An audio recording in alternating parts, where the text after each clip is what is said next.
আজকে কেউ মনে করছে মুসলমানদের হাতে কোনো ক্ষমতা নেই, মুসলমানদের এমএলএ নেই, মুসলমানদের এমপি নেই, মুসলমানদের পিএম নেই, মুসলমানদের সিএম নেই, মুসলমানদের ডিএম নেই, মুসলমানদের কিছু নেই। অতএব এই সুযোগে শেষ করো। এটা হলো মুসাইলামাতুল কাজ্জাবের প্ল্যান। আমার রসুলের ওপরে আঘাত দিবার কেউ চেষ্টা করলে আঘাত তো দিতে পারবে না, আমরাও জানি।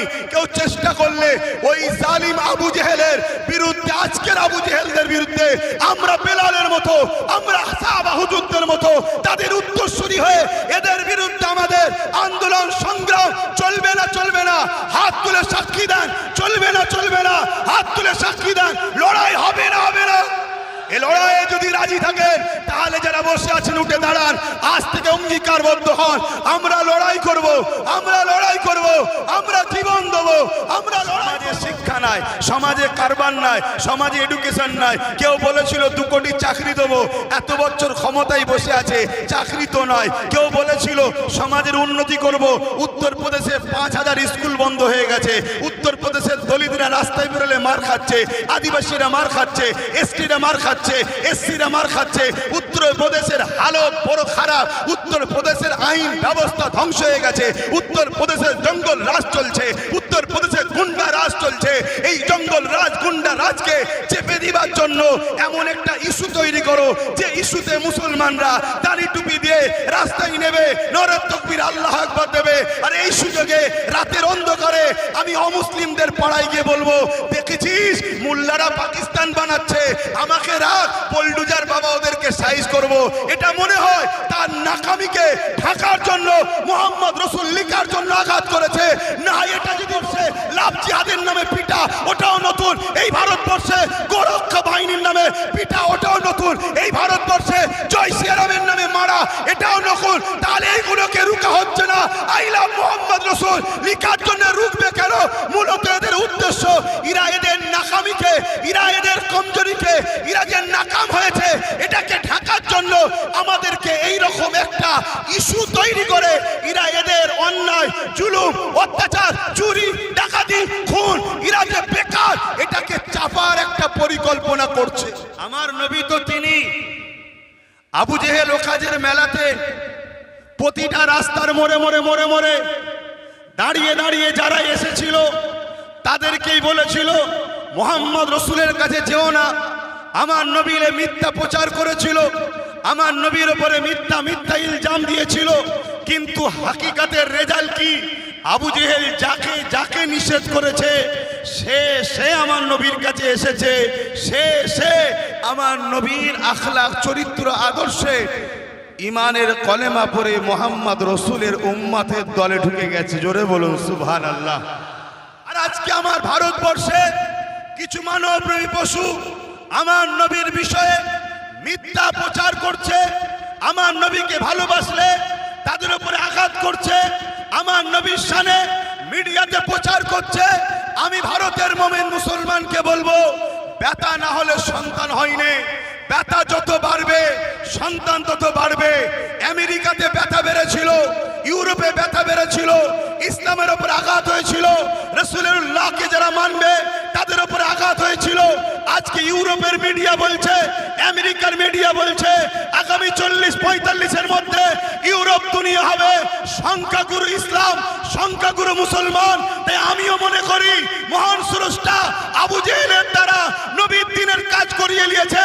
আমার ভারতবর্ষ নেতা সুরাতে কিছু মাথা মুটা আছে, আজকের আবু জেহেল তাদের দ্বারা হুজুরের বিরুদ্ধে কথা বলিয়ে হুজুরের প্রেমিকদের উপরে আঘাত দিয়ে মূলত এই ভারতবর্ষের বুকে মুহাম্মদ রসুলের গোলাম আগামী দিন আমার আল্লাহ বাড়িয়ে দিতে চাইছে। তার প্রমাণ হচ্ছে এটা। নারায়ে তাকবীর, নারায়ে তাকবীর।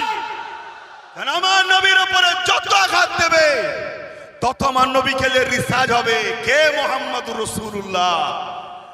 রিসার্চ করতে করতে দেখবে মোহাম্মদ রসুল তো শান্তির নাম, মোহাম্মদ রসুল তো মানবতার নাম, মোহাম্মদ রসুল তো প্রেমের নাম, মোহাম্মদ রসুল তো ঐক্যের নাম, মোহাম্মদ রসুল তো ভালোবাসার নাম, মোহাম্মদ রসুল তো গরিব দরদির নাম, মোহাম্মদ রসুল তো এতিমের অধিকারের নাম, মোহাম্মদ রসুল তো বিধবার মর্যাদার নাম, মোহাম্মদ রসুল তো জাতি মানুষ বন্য নির্বিশেষে প্রত্যেকটা ইনসাফকে বাঁচাবার নাম, মোহাম্মদ রসুল তো যিনি 23টা বছরে তামাম পৃথিবীর বুকে অন্যায়কে খতম করে, সন্ত্রাসকে খতম করে, আতঙ্কবাদকে খতম করে, জঙ্গিবাদকে খতম করে, লুটকে খতম করে, অত্যাচারকে খতম করে, অন্যায়কে খতম করে, নেশা জাতীয় দ্রব্যকে খতম করে এই পৃথিবীর বুকে এতিমের অধিকার দিয়েছে, নারীর মর্যাদা দিয়েছে, বিধবার মর্যাদা দিয়েছে, মা বাবার সম্মান দিয়েছে, মানুষকে বাঁচার রাস্তা দিয়েছে।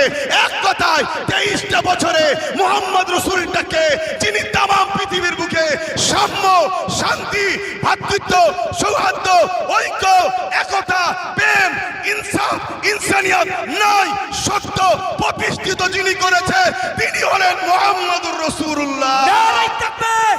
বিশ্ব নবী, বিশ্ব নবী। এই যে বলছে বিশ্ব নবী, আমার নবী বিশ্ব নবী নয়, আমার নবী তামাম কায়নাতের নবী। বলুন তামাম কায়নাতের নবী, কুল কায়নাতের নবী, কুল কায়নাতের নবী। তো সমস্যা অনেক কিছু আলোচনা আছে, তবে আমি কিছু কথা একটু অন্য সাইডে বলবো।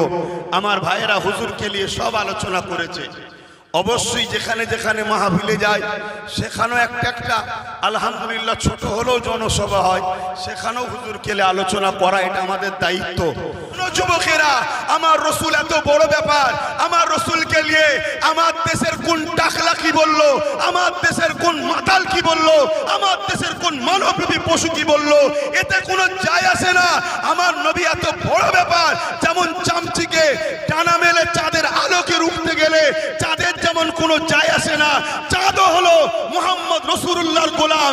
তাই তো হাবিব ইয়ামানকে যখন রাসূলুল্লাহ বলেছিলেন আকাশে দেখতে চাও তো চাঁদকে আমি দুটুকরো করে দিচ্ছি, আমার নবী উংলি ইশারা করতে দেরি, এক টুকরো আবু কুবাইস পাহাড়ের এই দিকে আর এক টুকরো আবু কুবাইস পাহাড়ের ওই দিকে।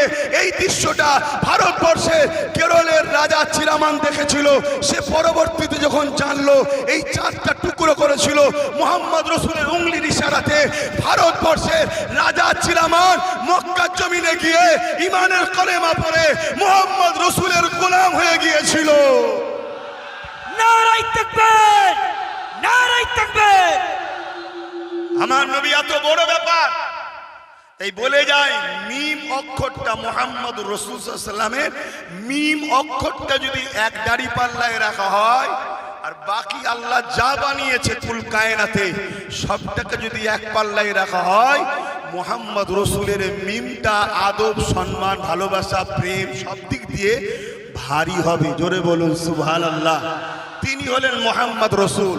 আজকে বাদুরিয়া আহলে সুন্নাত ওয়াল জামাতের শাখা কমিটির ব্যবস্থাপনায়, আমার এলাকার যুবক ছেলেদের ব্যবস্থাপনায় এবং উলামা ভাইদের আগমনে, আপনারা বিশেষ করে আমার নবীর নওজোয়ান যুবক উম্মত আপনাদের আগমনে আজকের এই প্রোগ্রাম এখানে হচ্ছে।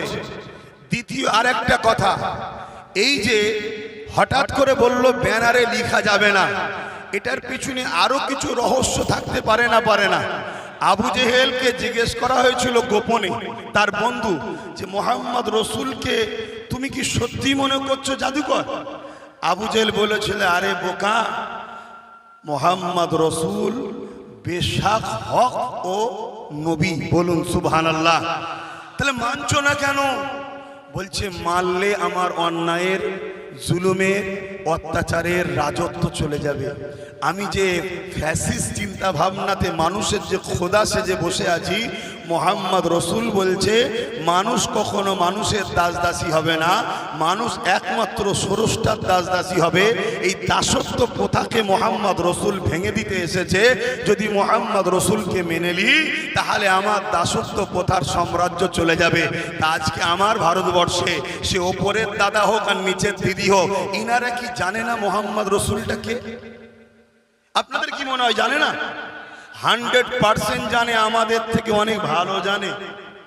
আমরা তো রিসার্চ করা বন্ধ করে দিয়েছি, তারা কোটি কোটি ডলার দিয়ে রিসার্চ করছে আমার রসুলকে নিয়ে, আরো ভালো জানে। তাহলে এই আঘাত দিবার কারণ কি? আমার মনে হয় এই আঘাত দিবার কারণ একটা, আমাদের ব্রেনকে এই দিকে ঢুকাতে চাইছে।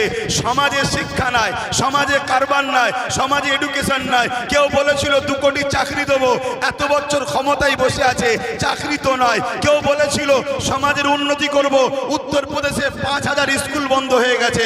উত্তরপ্রদেশের দলিতরা রাস্তায় বেরোলে মার খাচ্ছে, আদিবাসীরা মার খাচ্ছে, এসটিরা মার খাচ্ছে, এসসিরা মার খাচ্ছে। উত্তরপ্রদেশের হালত বড় খারাপ। উত্তরপ্রদেশের আইন ব্যবস্থা ধ্বংস হয়ে গেছে। উত্তরপ্রদেশের জঙ্গল রাজ চলছে, উত্তরপ্রদেশের গুন্ডা রাজ চলছে। এই জঙ্গল রাজ গুন্ডা রাজকে চেপে দিবার জন্য এমন একটা ইস্যু তৈরি করো যে ইস্যুতে মুসলমানরা দাড়ি টুপি দিয়ে রাস্তায় নেবে, নারে তাকবীর, আল্লাহু আকবার দেবে। আর এই সুযোগে রাতের অন্ধকারে আমি অমুসলিমদের পাড়ায় গিয়ে বলবো, দেখেছিস মোল্লারা পাকিস্তান বানাচ্ছে, আমাকে রাখ, পল্ডুজার বাবা ওদেরকে সাইজ করব। এটা মনে হয় তার নাকামিকে ঢাকার জন্য মোহাম্মদ রসুল লিখার জন্য আঘাত করেছে। না, এটা যদি নতুন হয়, এই ভারতবর্ষে লাভ জিহাদের নামে পিটা, ওটাও নতুন। এই ভারতবর্ষে গোরক্ষা বাহিনীর নামে পিটা, ওটাও নতুন। এই ভারতবর্ষে জয় শ্রীরামের নামে মারা, এটাও নতুন। তাহলে এইগুলোকে রুকা হচ্ছে না। আই লাভ মোহাম্মদ রসুল লিখার জন্য রুখবে কেন? মূলত এদের উদ্দেশ্য, ইরা এদের নাকামিকে, ইরা এদের কমজোরিকে, ইরা যে নাকাম হয়েছে এটাকে ঢাকার জন্য আমাদেরকে এই রকম একটা ইস্যু তৈরি করে ইরা এদের অন্যায়, জুলুম, অত্যাচার, চুরি, ডাকাতি, খুন, ইরা যে বেকার, এটাকে চাপার একটা পরিকল্পনা করছে। হতে পারে না, পারে না। তাহলে কি আন্দোলন বন্ধ হয়ে যাবে? না, আন্দোলন বন্ধ হলে ঈমান থাকবে না। ইমাম মালিক হুজুর বলেছে যে আমার রাসূলুল্লাহর ব্যাপারে কেউ যদি আঘাত দিবার চেষ্টা করে, তুমি যদি তার বিরুদ্ধে সংগ্রাম না করো, তোমার মধ্যে ঈমান থাকতে পারে না। এটা অন্য বিষয় নয়। নামাজের বিষয়ে আঘাত, রোজার বিষয়ে আঘাত, হজের বিষয়ে আঘাত, অন্য বিষয়ে আঘাত, এটা আলাদা বিষয়। মোহাম্মদ রসুলের বিষয়টা সম্পূর্ণ আলাদা বিষয়। তাই আমার রসুলের ওপরে আঘাত দিবার কেউ চেষ্টা করলে, আঘাত তো দিতে পারবে না, আমরাও জানি। কেউ চেষ্টা করলে ওই জালিম আবু জেহেলের বিরুদ্ধে, আজকের আবু জেহেলদের বিরুদ্ধে আমরা বেলালের মতো, আমরা সাহাবা হুজুরদের মতো তাদের উত্তরসূরি হয়ে এদের বিরুদ্ধে আমাদের আন্দোলন সংগ্রাম চলবে না, চলবে না। হাত তুলে সাক্ষী দেন, চলবে না, চলবে না। হাত তুলে সাক্ষী দেন, লড়াই হবে না, হবে না। এই লড়াইয়ে যদি রাজি থাকেন তাহলে যারা বসে আছেন উঠে দাঁড়ান, আজ থেকে অঙ্গীকারবদ্ধ হন, আমরা লড়াই করব, আমরা লড়াই করব, আমরা জীবন দেবো, আমরা লড়াই করব।